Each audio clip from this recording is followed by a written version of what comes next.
Of course, as Buddy said, this month is Love Month, and Valentine's Day is this week, so what better thing to speak about than love? And it's interesting because love is probably so often said, oh, what the world needs now is love. All we need is love.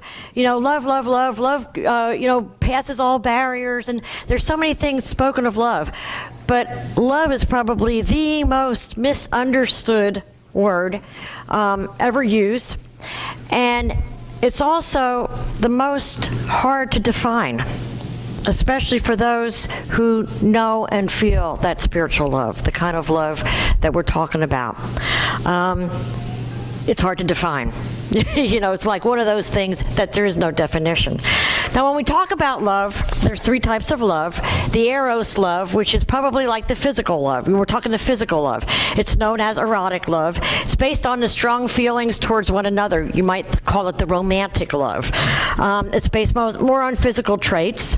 And within the eros love, there's even different kinds of love. And it's interesting because even in a relationship, it's so interesting when people get married and they think, all we need is love, to make this relationship work. And, they don't realize that even within a relationship, there's different types of showing love and expressing love.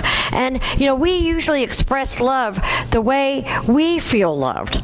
So if we feel loved by somebody telling us, I love you, we usually express love by saying to someone, I love you. However, some people don't feel loved just by, it's easy to say I love you. They want to feel loved. They want to have intimacy. They want to have cuddling. They want to have this. They want to have that. But, so it's hard to even know how to express your physical love to one another because, they might not feel that way. There's three different kinds of love, kinesthetic, auditory, and visual. So within that erotic love, there's three different kinds of love. So, but we're not even going to go there today. I just wanted to kind of put that out there, that sometimes, we say, well, I don't know why they don't feel loved. I show them love all the time. We show them love the way we feel loved, not necessarily the way they feel loved. And a lot of people don't really understand that or realize that. That their partner might not feel loved, even though you feel like you're doing all those things to love them. So the next kind of love, the next step up maybe, is fearless love. Anyway, Philadelphia, right? The city of brotherly love. It's the brotherly love, the love for mankind. The brotherly love, the love for mankind, the maternal, paternal, friendship type love. So it's kind of more a step up. They say eros love is based on selfishness. It's what you can do for me. Course in Miracles says it's a special love. I love you because you make me special. And then if you don't make me feel so special anymore, well, don't love you quite as much. So, it's very interesting. So, okay, philous love is based on friendship between two people. It's that brotherly love. Then, of course, we have what we want to talk about today is the agape love, that unconditional love of God. That love that Jesus taught us about, the love that we are. That love that we are. It says the third and highest type of love is agape, or unconditional love. Agape love is above both of the other types of love. It is a love that is totally selfless. The person gives out love to another person, even if the act does not benefit him or her in any ways. Whether the love is given is returned or not, the person continues to love. This is loving the people that hate us. Loving the people that despise us. Jesus taught us in the Bible, what does that mean? So that you love somebody else that loves you back. That's no big thing. Everybody can do that. The power is, like you said, is to love everyone, no matter what, unconditionally. To look through the physical. Jesus was asked by the disciples, so what's the most important commandment? And what did he answer? Thou shalt love the Lord thy God with all your heart, with all your soul, and with all your mind, with all your strength. That is the first commandment. And the second is like it, namely this, thou shalt love thy neighbor as yourself. There is no other commandment greater than these. think about the power of that. There's no greater commandment than love. If we can learn to love unconditionally, that's all we need to do. Ernest Holmes was asked, it was right before he made his transition at some point, if you had to live your life over again, would you do anything differently? And to people's amazement, he said, yes, I would. He said, I would focus less on the law and more on the love. And he didn't really go into what he meant by that. However, I think we all know what he meant by that. And I think about sometimes our focus on unity, or in life. We want to manifest, we think about the law of attraction, the law of this, the law of that. We focus on that, where our thoughts are. We focus on the law instead of on the love. Charles Fillmore wrote, if your thoughts, or if you're focusing on what you want and that kind of thing, and you're not getting it, it's because you're planting the seed, but the seed isn't planted in the soil of love. And I thought that's pretty powerful. It all is backed on love. It's all related to love. And it's giving love no matter what. Course in Miracles says there are only two emotions, basically. Love and the lack of love, basically. Or there's two. You either are expressing love or you're calling for love. It's all about love. Course in Miracles says it's all about love. You're either expressing love or you're calling for love. And I thought about that. And how we usually react not out of love when somebody's calling for love, do we? we don't react out of love. But I want to read you this little story on Buddha.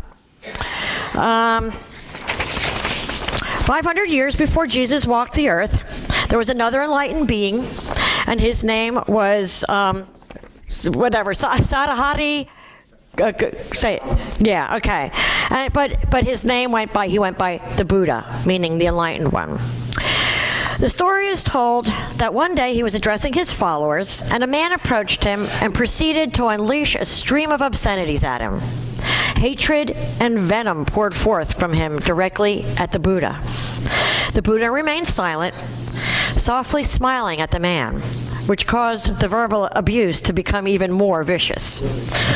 Finally, the attacker stopped and asked the Buddha why he was unmoved by what was being said to him.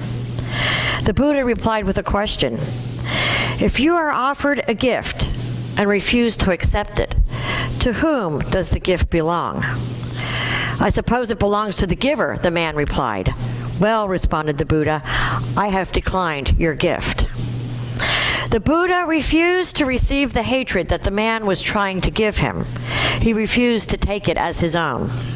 He did only one thing. He stood there smiling, sending the man love and peace.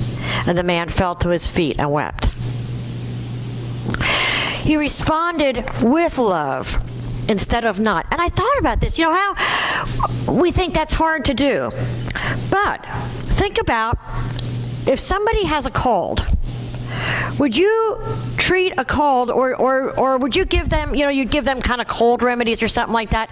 Would you give them exposure to the flu if they had a cold? No. No. If somebody had cancer, would you give them something that would cause them heart disease also? We laugh because it's silly. That's silly. Why would you even think about that? But when somebody responds calling for love, when somebody responds out of anger or hatred, what are they responding from? Dis-ease. It's the disease. It's the disease of hatred. It's the disease of prejudice. It's the disease of anger, the disease of hatred. So what do we give them back? Another disease. We respond with our disease and want to give that to them. It's the same thing. We sit here and we say, that's silly to say we'd expose somebody with the cold to the flu. But yet, we so often, express when somebody calls for love, we don't respond with love. We respond back with disease. My ex and I have been talking a lot more lately because of things that are going on with the kids. And, he said to me the other day, he said, one thing that really sticks to me that you taught me and over the years, and he said, I tell Robbie about this when we work on the car and everything else. He said, your mom has a lot of wisdom, but, he said, you can't just treat the symptom. You have to treat the disease. Because, too many times we do. People go in, you treat the symptom and not the disease. Until we treat the disease, the symptoms are just going to return, or they're going to have other symptoms or whatever. So really, when we talk about, all the things that are going on in this world, all the prejudice, all the hatred, the wars, the poverty, those are symptoms, aren't they? They're symptoms. And what's the disease? Lack of love. Withholding love. That's the disease. And that's the disease that we need to look at fixing within ourselves. Within ourselves. There's another story, and it goes, this is a true story of a beautiful baby boy named Liam. It's spelled Liam. I think that's how you spell it, right? Liam? Liam was born of a sweet and caring couple in Phoenix, Arizona, several years ago. Liam was born with complications with his heart, which his parents were told would require several surgeries over the first year of his life. At 11 days old, he had his first open heart surgery. Complications arose from that surgery, and 15 days later, Liam's little body gave way and released his soul. And on this human plane of experience, this was a profound and deep tragedy. At this time, it seems that Liam came here for a specific mission, which he fully and completely accomplished. This morning, I want to share with you Liam's mission. How do you know what this mission was? Because the day that he passed, his soul spoke directly to his fathers, and this is what he said. My mission here was to show you all that love can move mountains. I planted seeds in the garden of love. That garden is you. Please do not worry about me. My spirit is in a better place.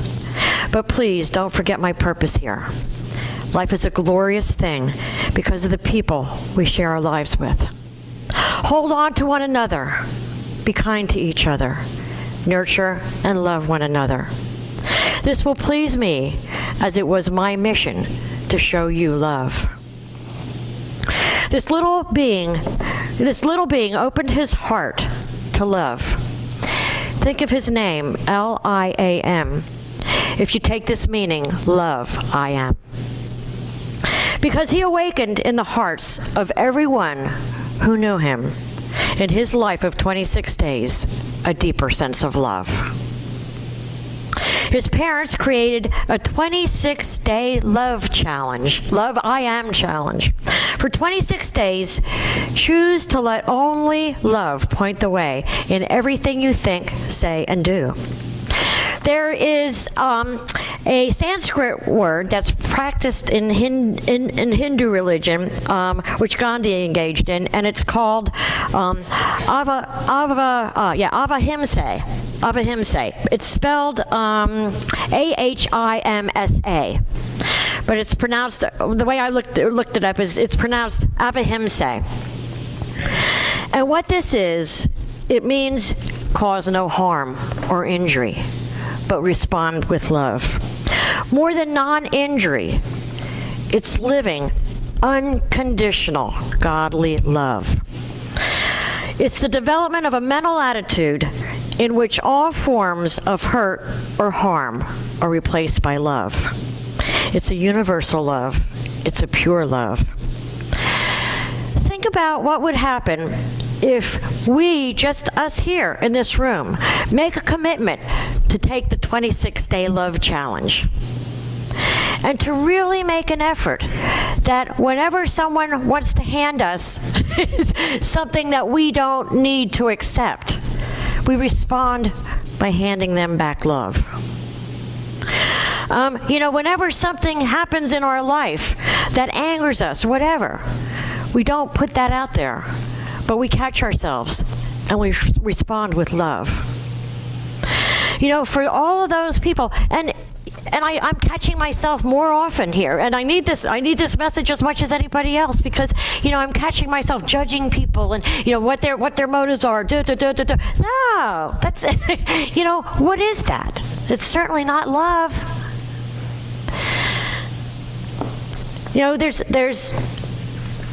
There's so many things written about love, but it's very true. Love can conquer anything. Enough love is the power to conquer anything. I love, if you want to read more on love, what Charles Fillmore talks about love. And I know that first paragraph was kind of, when I read it, I thought it was good, but when she read it, it was like, no, that was a little hard to understand. But you know what? Dynamics for Living, chapter 17 is all about love. If you have that book, or you know what, you can get it online. You can look at it online. And he talks all the different things about love, and a lot of it is very, very good. And he says about feelings. He said, we may talk about the wisdom of God, but the love of God must be felt in the heart. Too many times, just like Ernest Holmes says, we focus on the law and not on the love. If we would worry less about the law and how we're manifesting and are our thoughts right. If our thoughts are focused on love, they're right. We don't even have to give it a second thought. If we learn to live in love.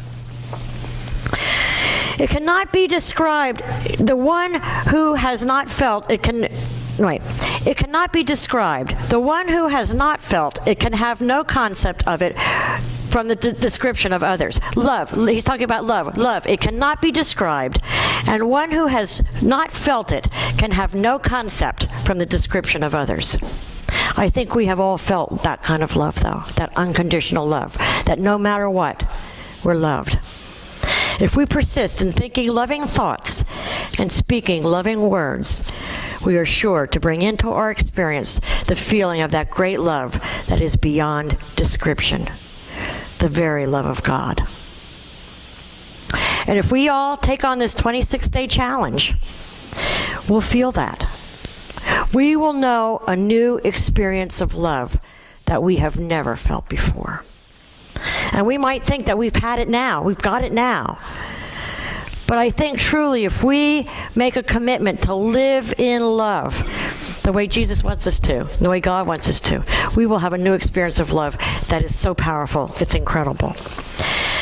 He goes on to say in this chapter, meditate on love. One should make it a practice to meditate regularly on the love idea in a universal mind with the prayer, divine love, manifest thyself in me. If we just manifest or focus on that word in our meditation, divine love manifests itself in me. When somebody comes that angers us, try to remember that affirmation, divine love, manifest yourself in me. Let me express love instead. And as we say that, we're going to see situations and people differently. You know, I'm going through a situation right now that I feel somebody has hurt one of my children. But when I look at them in a different way, I see something totally different when I look at them through the eyes of love. You know, and you can see kind of when you step back and you look at the whole situation with love, you see the divine order in it, where it looks like something tragic right now. So, you know, it's a matter of experiencing it, not just talking it, but truly experiencing it. He said there should be periods of mental concentration on love. Think about love, and all the ideas that make up love will be set into motion.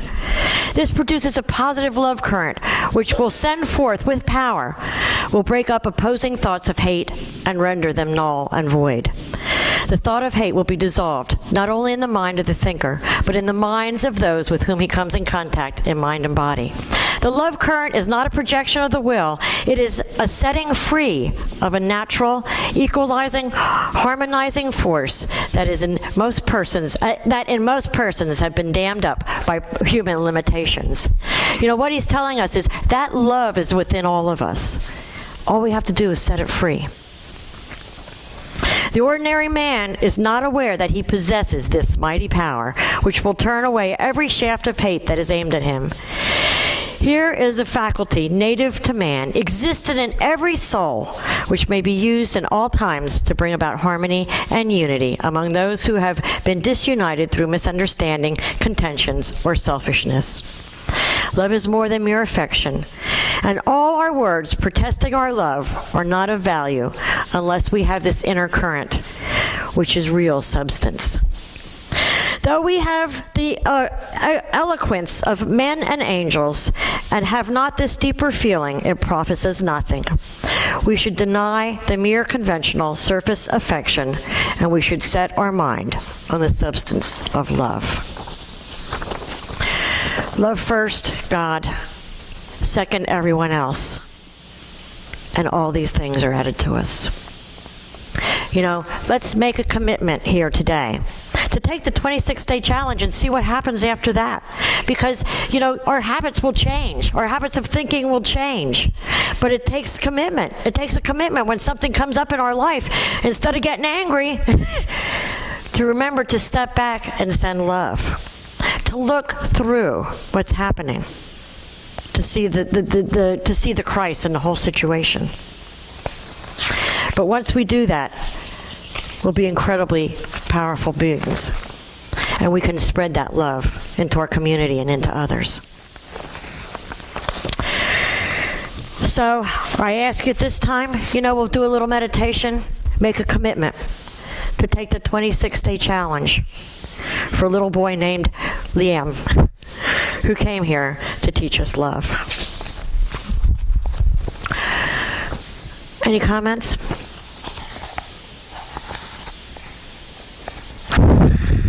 Everybody's speechless.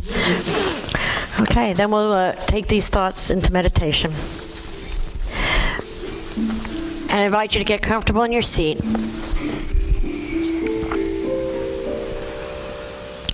Just close your eyes. Hear the music.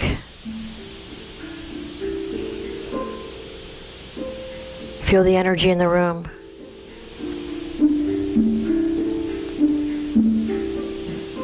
I invite you to go deep into that heart space, that place of love.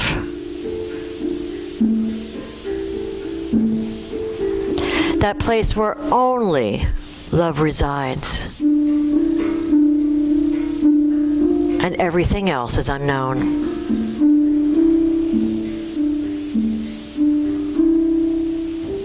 For to somebody like Jesus, who was totally connected to his spiritual being, he knew nothing but love. And therefore he expressed to others nothing but love.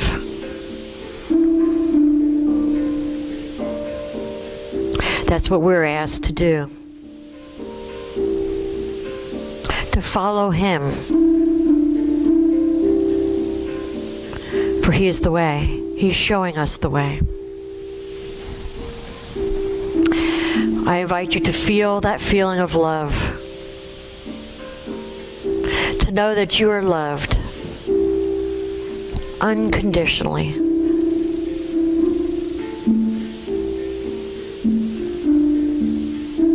To feel that love pulse through your body as your heart is pushing that blood.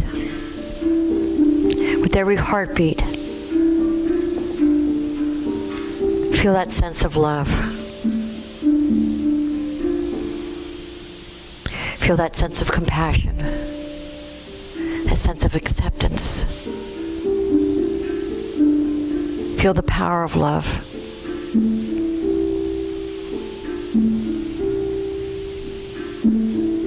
I invite you to see that love going forth from your own heart. And spreading into this room. And touching the love of other people's hearts. And it does, as it does that, it gets stronger and expands until it floods out of this building and over our community.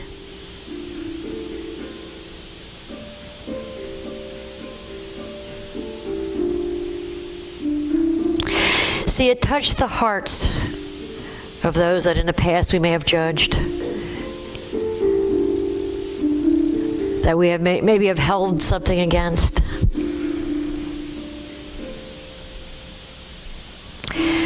As you feel that love unite,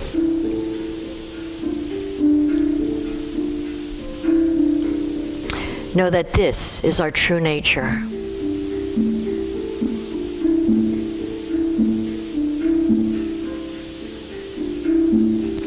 As we feel this love, expand, take this time right now to make a commitment to come back to this love. When someone calls for help or calls for love in your life, remember to come back to this place of love so that we can extend love. When someone extends love, come back to this place so that we can extend love back.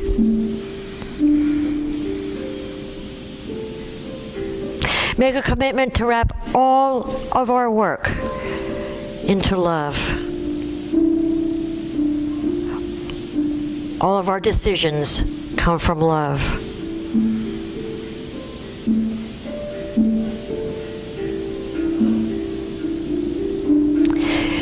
Feel the power of taking this 26-day love challenge.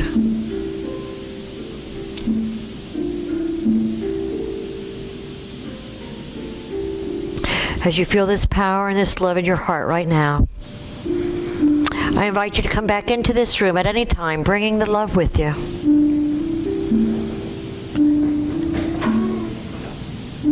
And knowing that this will be very, very powerful. And so it is.